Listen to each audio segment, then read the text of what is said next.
My favorite anytime touchdown and player prop for week 7 Thursday night football as the Denver Broncos travel to New Orleans to take on the Saints. Now, let's do some accounting as we always do on our Thursday night football video. We're at a crossroads. You have two schools of thought.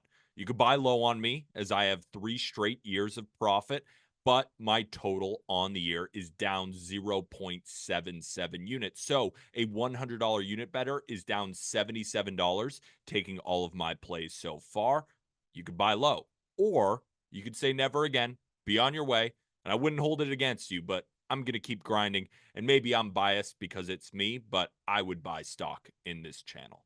And just a reminder that this channel is sponsored by BetMGM. It is the perfect time to use promo code JustGridiron for a first bet offer up to $1,500. Deposit at least $10, and if you lose your first wager on MGM after using code JustGridiron, you'll get it all back up to $1,500 in bonus bets. However, gambling problem, call or text 1-800-GAMBLER. Must be 21 years or older. Terms and conditions apply. This game is pretty tough to cap from a side or total perspective. The look-ahead line for this game was Broncos plus 1.5, and that line has moved a lot as the Broncos currently sit as a 2.5 to 3 point favorite, kind of depending on your book.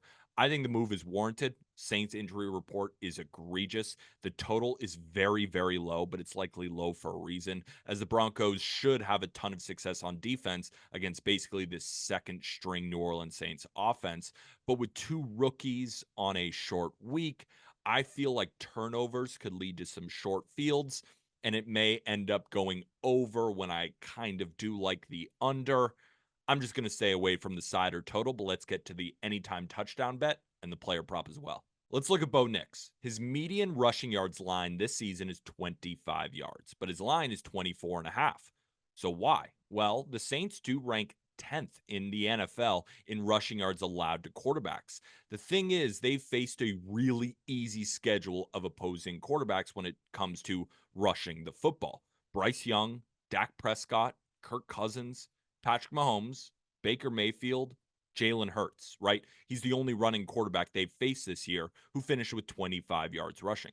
But that was actually Jalen Hurts' second most efficient game on the ground, as he hasn't been much of a runner this year. That's for another conversation for another time. But as we can tell, they have not faced really any running quarterbacks this season. And the Saints defense has been getting torched. Since holding the Eagles to 15, the Saints have given up 26 points to the Falcons and Chiefs and then 51 to the Bucks. Convincing wins over the Bryce Young-led Panthers and the disaster Cowboys in week 2 don't hold as much weight as they did a few weeks ago. The Saints have given up the most total yards in all of football, and this aging defense just continues to look broken down, especially lately. And on a short week, I don't see them being able to contain Bo Nix when he eventually takes off. Now, Patrick Mahomes did finish with 22 yards, which is actually the second highest rushing total of the season for him. Baker Mayfield finished with 29 yards last week on just 3 attempts, his most efficient game on the ground this season, averaging 9.7 yards per carry.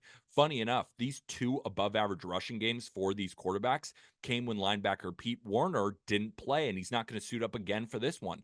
Again, while they rank 10th in rushing yards allowed to quarterbacks, I don't buy it, and I think that's where Nix can take advantage here. Last week, we saw how effective Bo Nix can be when given space to work by scrambling outside the pocket, rushed for 61 yards on just 6 scramble attempts. He's also been over this 24.5 rushing yards line in 4 of his 6 games this season. Now, among all quarterbacks, Nix's 4.9 yards per carry ranks 4th behind Jaden Daniels, Josh Allen, and Lamar Jackson. The numbers are even better when Nick scrambles for extra yards, as he's averaging a whopping 8 yards per rush on scramble attempts. His longest rush this season has eclipsed 20 yards in 3 of his 6 games this year, so Nix could get close to this rushing yards line on just 1 attempt. But Nix, he's not just a scrambler. 19.5% of his rushing attempts are design runs, and that's factoring in QB kneels, QB sneaks. So among all rushing attempts, almost 20% are design runs where he's averaging 4.8 yards per attempt. And his rushing attempts line is 5.5, juice majorly to the over. But even if we only get 5 attempts and we do some quick math here, he projects for 25 yards on 5 attempts based on all the data that I've given you so far. And remember, that's just an average game. When I'm looking at the Saints defense, this doesn't feel like an average matchup to me. And as you guys know, I've teamed up with Rhythm. It's an app that provides AI powered prop and game predictions that has helped me level up my prop handicapping this season, right? Chris Godwin hit from our Sunday video. That was a Rhythm prop. Their AI powered prediction model has Bo Nix projected for 37.9 rushing yards and the probability of Nix going over 25.5 rushing yards at 84.1%. When you factor in the Saints' poor defensive performances, short week for an aging defense, and I think because it's a short week, there's not a lot of turnaround, especially for a rookie quarterback. There's probably going to be a few more broken plays that we are used to.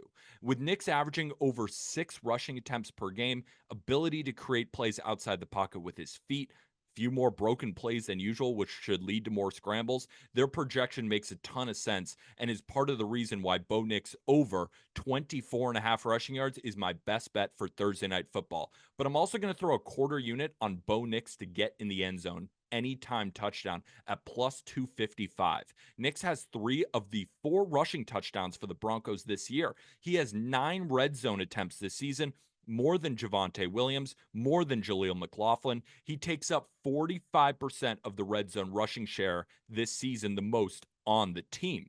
I have the fair line for this prop at plus 190, so anything above plus 230 is a play for me on Bo Nix anytime touchdown. I recommend everyone sign up for Rhythm to gain access to the prop and game projections as well, and the ability to build your own NFL models in a simple yet effective way. Use code, and this is a new code, CORE25JG to get a 7-day free trial and 25% off your first month. This offer will only be available through Monday night. So you only have a few days to take advantage of this awesome offer. So make sure to act fast and level up your betting analysis with Rhythm. So those are my 2 picks for Thursday Night Football. Bo Nix over rushing yards and Bo Nix to get in the end zone. Let's go 2-0 on Thursday Night Football, and let's get back in the green where we belong. Why not us?